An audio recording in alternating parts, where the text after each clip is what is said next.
BPSC mains के कुछ current affairs questions को हम लोग देखते हैं और समझने की कोशिश करते हैं। एक प्रश्न जो हमने लिया है आज आप लोगों के लिए, उसमें ये जो प्रश्न है वो संबंधित है अभी जो राष्ट्रपति चुनाव हुए हैं, 15वें राष्ट्रपति का चुनाव हुआ है अभी हाल में।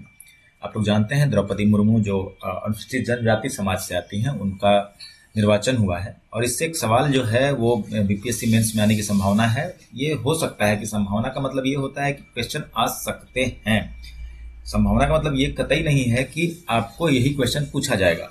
इससे मिलते जुलते प्रश्न आएंगे क्योंकि करंट अफेयर्स का बड़ा सा एक एरिया होता है, लेकिन फिर भी हम लोग उन चीज़ों को देखते हैं और बहुत सारी चीज़ों को इसमें टच करने की कोशिश करेंगे। प्रश्न है, द्रौपदी मुर्मू हाशिए पर खड़े समाज के लिए उम्मीद की एक किरण है। इनका निर्वाचन एक बड़ी आबादी को शीर्ष स्तर पर राजनीतिक प्रतिनिधित्व प्राप्त होने जैसा है और यह वंचित समुदाय में राजनीतिक चेतना विकसित करने का भी कार्य करेगा। विश्लेषण कीजिए। अब निश्चित रूप से अगर द्रौपदी मुर्मू का चुनाव एक ऐसे समाज से होता है जो समाज पिछड़ा हुआ है और अपने पिछड़ेपन के कारण वो कई मुख्य धारा की चीज़ों से नहीं जुड़ पाता है, तो समझने वाली बात है कि प्रश्न तो वहाँ से बनता है। अब इस प्रश्न के जवाब देने के लिए जो कुछ कीवर्ड्स हैं मैंने पहले से यहाँ पे लिख रखे हैं। निर्वाचन विशेषता, क्या उसकी विशेषता है इनकी जो द्रौपदी मुर्मू बनी है। उसके बाद इससे क्या उम्मीद हो सकती है आदिवासी समाज को, या जो दबे कुचले या जो बिल्कुल वंचित समाज है वहाँ पे के लोगों को क्या उम्मीदें हो सकती हैं इनसे। क्या इनकी चुनौतियाँ हैं राष्ट्रपति होने के बाद, किस प्रकार से इनको क्या कार्य करने होंगे, और अंत में हम लोग निष्कर्ष पे बात करेंगे और इसको ओवरऑल खत्म करेंगे। इन कीवर्ड्स के थ्रू ही आपको पूरे क्वेश्चन का जवाब लिखना है। तो जो दोस्त जिन लोगों ने मेंस के एग्जाम देने हैं वो अगर इन कीवर्ड्स के थ्रू लिखने की क्षमता रखते हैं तो उन्हें आगे बढ़ना चाहिए। और अगर इन कीवर्ड्स जो हमने लिखा है या जो महत्वपूर्ण बिंदु हमने नोट किया, इनके शब्दों इनको वाक्यों में पिरोने की शक्ति जिनके अंदर नहीं आ पा रही है या जो नहीं कर पाते हैं, मेरे हिसाब से उनको देना चाहिए एग्जाम। लेकिन इस बार के लिए तो उनको ये रहना चाहिए कि इस बार मेरा होने वाला नहीं है, क्योंकि आप समझ सकते हैं कि मेंस के लिखने वाले बच्चे इतने जानकार होते हैं, उनकी बातें इतनी बनाने उनकी इतनी अच्छी होती है कि वो आसानी से निकल पाते हैं। तो आप यहाँ पे देखेंगे। अब आज हम लोग इस पर विशेष चर्चा कर लेते हैं। सबसे बड़ी बात यहाँ पे यह है कि उनका जो निर्वाचन हुआ है, हमारे राष्ट्रपति महोदय का जो निर्वाचन हुआ है, ये निर्वाचन हुआ 25 जुलाई 2022 से 15वें राष्ट्रपति के रूप में ये कार्य कर रही हैं। अब 25 जुलाई को इन्होंने शपथ ग्रहण किया है और इस तारीख से ये अगले राष्ट्रपति के रूप में हमारे यहाँ हैं, 15वें राष्ट्रपति के रूप में हमारे यहाँ काम कर रही हैं। ये एक प्रकार से बहुत ही ऐतिहासिक घटना थी। अगर आप देखें उठा करके तो ये घटना बहुत ही ऐतिहासिक थी।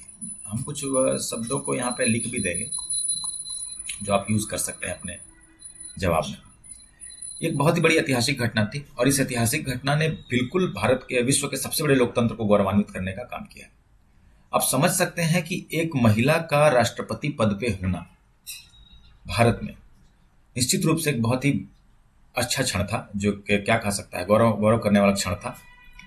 और सबसे बड़ी बात यह थी कि ये जो महिला हैं वो एक ऐसे समाज से आती हैं जहां की अभी भी पिछड़ेपन का और बहुत सारी ऐसी चीज़ों का बोलबाला है जो आजकल के मुख्यधारा की बात नहीं की जा सकती है। ये अनुसूचित जनजाति, जिसको हम लोग आम बोलचाल में आदिवासी समाज कहते हैं, उससे ये जुड़ी हुई है। अब देखिए, सबसे बड़ी बात कि इन्होंने किस प्रकार से इसको संबंध ये विकास किया। ये पार्षद थी, पहले पार्षद से बन गई राष्ट्रपति।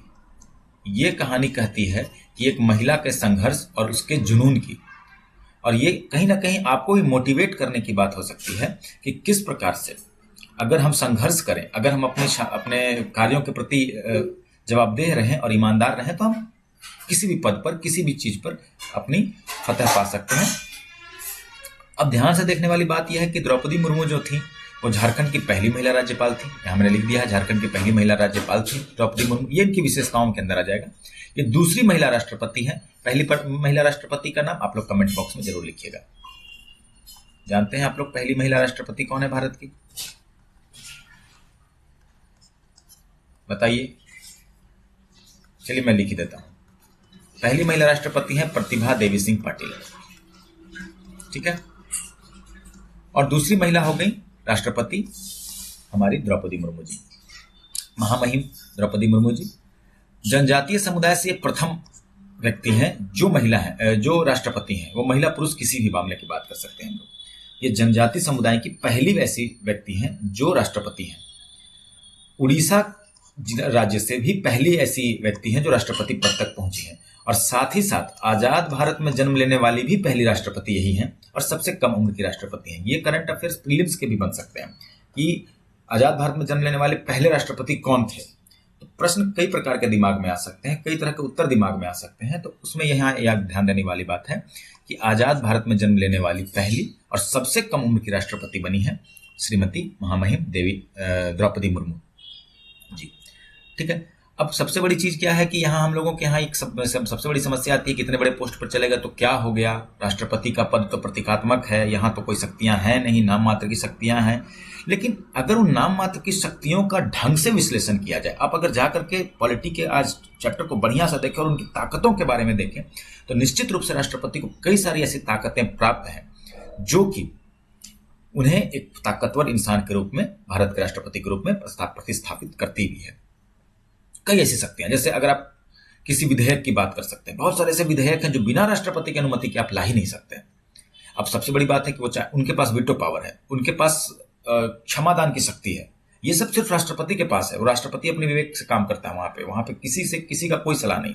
वो अपना वहां पे अपना समझती है कि हमें क्या करना है। तो ये कहीं ना कहीं उनके ताकत की बात होती है, और निश्चित रूप से ये द्रौपदी मुर्मू के लिए भी एक बहुत ही विशेष बात है कि वो एक इतने बड़े पद पर आ गई है।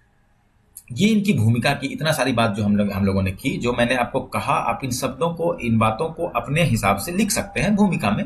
छोटी सी भूमिका बनाएंगे और मुश्किल से 1-2 पारा की, और उसको आराम से आगे बढ़ सकते हैं।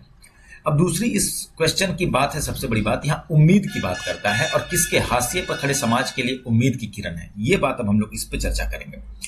जैसा कि आप जानते होंगे कि आदिवासी समाज, अगर कुल जनसंख्या, भारत की कुल जनसंख्या का बात करें तो आदिवासी समाज 9% जनसंख्या को प्रतिनिधित्व करती है। लेकिन सबसे बड़ी बात यहाँ पे ये है कि आज की तारीख में भी आधारभूत सुविधाओं से पूरी तरह वंचित है। सबसे बड़ी बात ये हो रही है कि निजीकरण और जो तेजी से बढ़ता हुआ विकास है, ये कहीं ना कहीं इनके निवास स्थान, जैसे जंगलों या इस तरह के इलाकों जहां इनका निवास स्थान है, उनको बुरी तरह से प्रभावित किया है। और इसकी वजह से इनके अंदर असुरक्षा और अपने क्या उसको कह सकते हैं, सुविधाओं और विस्थापन की एक समस्या इनके अंदर ले आती है। ये सबसे बड़ी बात है यहाँ पे। और इसके लिए इन लोगों के एक उम्मीद का किरण है द्रौपदी मुर्मू की। ऐसी स्थिति में हमारे समाज से अगर ये राष्ट्रपति बनती हैं या बनी हैं, तो इनसे हमें इन सभी चीज़ों को उम्मीद रहेगा। साथ ही उम्मीद इनसे महिला सशक्तिकरण के मामले में भी है कि अगर ये महिला हैं तो महिला सशक्तिकरण को बढ़ावा देंगी। और क्या है कि आधारभूत और वंचित समाज जो है उनके लिए वो कार्य करेंगी। ये भी इनसे उम्मीदें लगाई जा सकती हैं। महिला सशक्तिकरण को बल देंगी, ये तो हमने बता ही दिया। आदिवासी समाज का उत्थान में कार्य करेंगी। साथ ही साथ ये कई ऐसे बड़े कार्यों को करेंगी जिनसे लोगों को भला होगा, जिनसे लोगों का, देश का विकास होगा। अब इन उम्मीदों के बाद इनकी चुनौतियां क्या हैं, अब इस पे चर्चा करते हैं। हम लोग कहते हैं यहाँ पे कि क्या इनकी चुनौतियां हैं, जैसे क्या इनसे लोगों को फायदा हो सकता है, क्या इनको मुश्किलें आएंगी इन सब कार्यों को करने में।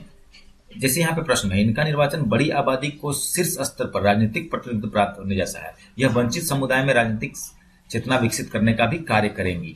यानी कि किस प्रकार से ये ऐसे कौन कौन से कार्य कर सकती हैं जिससे कि इनके जो वो समुदाय हैं जहाँ पे कि लोग अपने आप को पिछड़ा या लोग ये समझते हैं कि हम ऊपर के पोस्ट पे नहीं जा सकते हैं, आगे नहीं बढ़ सकते हैं, उनके अंदर किस प्रकार से चेतना का विकास करेगी। तो ये चुनौतियों की बात अगर हम करें, इनसे क्या उम्मीदें हैं, उनसे क्या चुनौतियां आ सकती हैं, थोड़ा सा ध्यान देंगे यहाँ पे। चुनौतियां जो है इनके अंदर वो है, अनुसूचित जाति के लिए आरक्षित सीट है संसद में 45, विधानसभा में 487, लेकिन अभी भी 33% आरक्षण के लिए संघर्ष कर रहे हैं महिलाओं के लिए। जब इतनी बड़ी आबादी है महिलाओं की हमारे देश में, फिर भी इतनी बड़ी आबादी के बावजूद भी 33% आरक्षण की जो समस्या है, जो अभी महिलाओं को आरक्षण नहीं मिल पाया है 33% का विधायिका में, तो इसमें कहीं ना कहीं ये एक बहुत बड़ी चुनौती होगी द्रौपदी मुर्मू के लिए कि ये इस कार्य को संपन्न करें। देखिए, पिछड़ी और वंचित समाज का मतलब सिर्फ आदिवासी समाज नहीं है, वैसा पूरा समाज जो सामाजिक रूप से जिसे आगे आने से रोका गया हो, शुरुआत में या बाद में, या उनके प्रति किसी प्रकार की भावना मन में नहीं लाई गई होगी, इन्हें भी आगे बढ़ना है।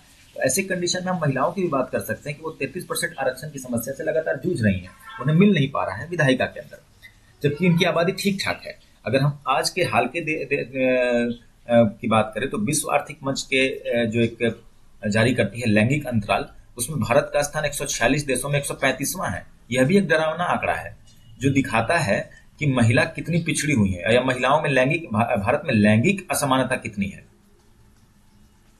और ये एक डरावने आंकड़े हैं।